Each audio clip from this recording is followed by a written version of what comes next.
one company becomes so powerful that it can completely destroy one country and the life of people living there, their land, their farm, and their drinking water.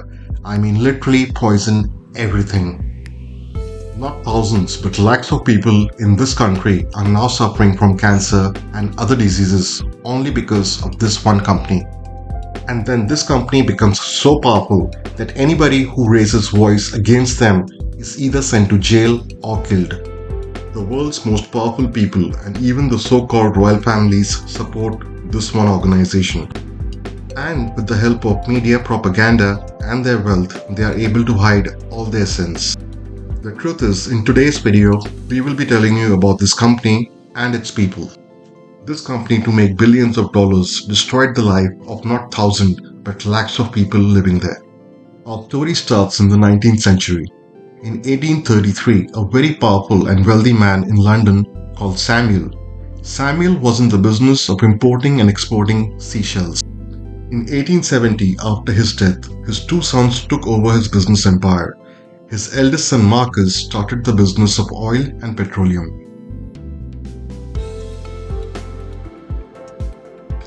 In those days, oil was supplied through shipping vessels in containers to other countries.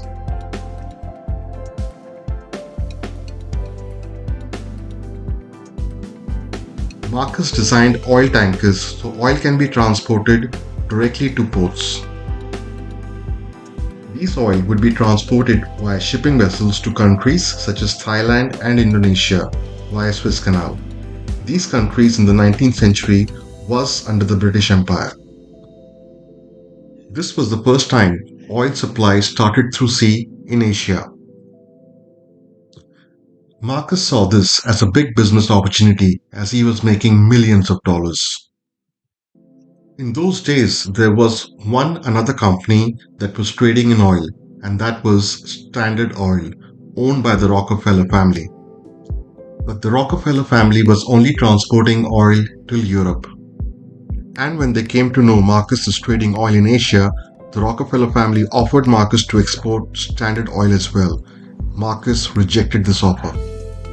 He thought rather than exporting oil of a different company, he would rather do it for himself. But this was a risky business as the Rockefeller family was very powerful in these days.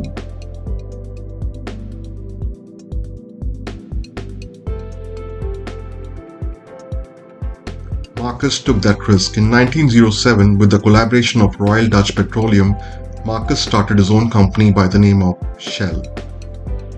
Oil or petroleum was in huge demand those days, as it is till now. Shell very soon became the biggest supplier of oil. And in World War I, Shell was the company that actually supplied oil to the British Army.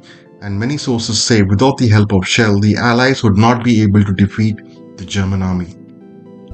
And in the 20th century, one thing was very clear. Without oil, you cannot fight a war. And whomsoever controls oil will rule the world. And Shell by now had become the biggest supplier of oil.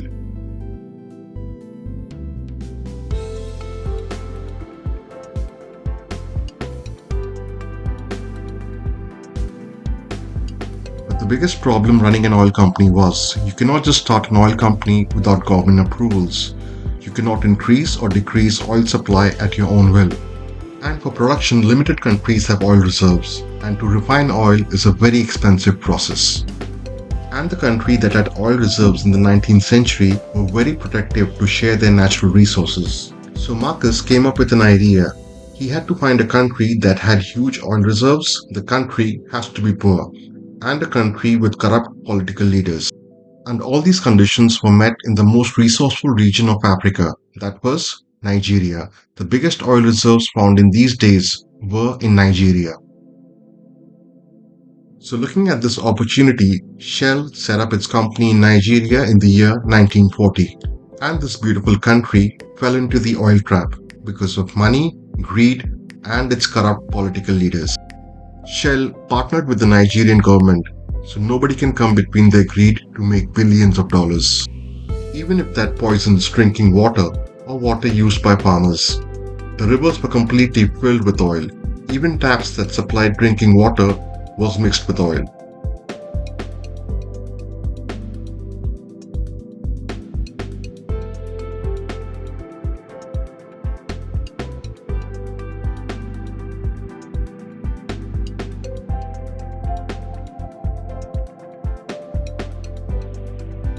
People living here started having diseases never seen before: cancer, skin disease, rashes in their body. Finally, residents living in Nigeria started a protest to stop Shell and their government to stop extracting oil. But when the government is your partner, what can common people do? Army was called upon for people protesting against Shell. The army started firing on innocent people. Grenades were thrown on these protesters. 80 people died and 600 houses were burnt. These people's only mistake was they were raising their voice against a company that had poisoned their drinking water, their land, and their kids started suffering from cancer. Shell completely ignored these people's pain and suffering. And just after 3 years, another protest was being held by Nigerians against a new pipeline being constructed by Shell. And by the order of Shell, Nigerian army opened fire at their own people. One person died and 11 injured. You might be thinking, how can Nigerian military fire at their own people? Well, the answer is Shell was not only funding their political leaders, but also the Nigerian army. Shell had even gifted Nigerian army state-of-the-art guns, ships, and helicopters. When the common interest of political leaders, army, and business owners becomes one, what can a common person do? Shell was able to silence every voice raised against them, except this one person, and his name was Ken Saro-Wiwa. Ken was a writer and an environment activist. Ken started a big movement against Shell in 1993. Press, colleges, schools, hospitals. Ken started making people aware of what Shell is doing in Nigeria.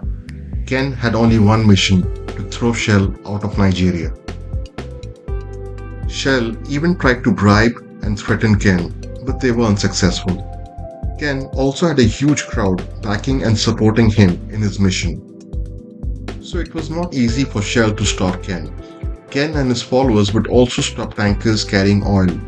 Ken also stopped engineers and laborers working in Shell plants, so they would go back and leave Nigeria. This eventually started affecting the operations of Shell. Shell was not able to digest the fact that one person was ruining their billion-dollar business. Shell officials actually sat with the Nigerian government officials and came up with a plan to stop Ken. A couple of days later, 4 leaders from Ken's village were brutally murdered, and the entire blame was put on Ken and his friends. However, when this crime was committed, Ken was not even present in his village. A few people from Ken's village were bribed and told to accuse Ken for these murders.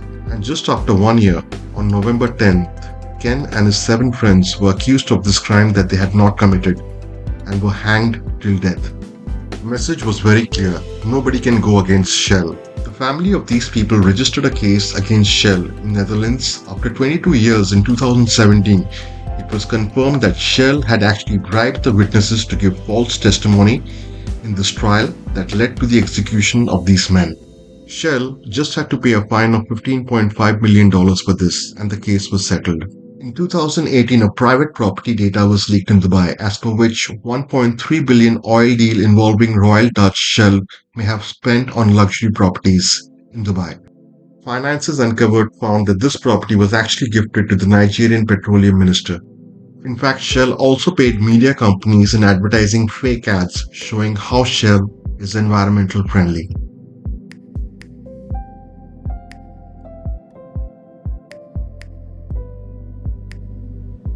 This river and its water was completely poisoned, as you can see in this video.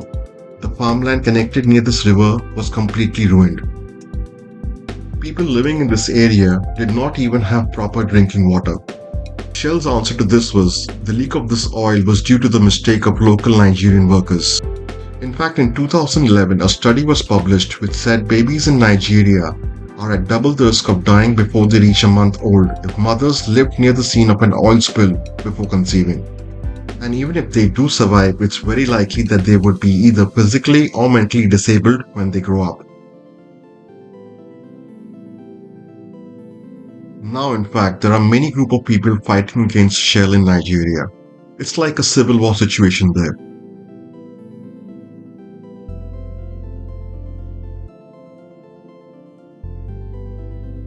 This one company, because of its greed, actually destroyed the life of millions of people living in Nigeria.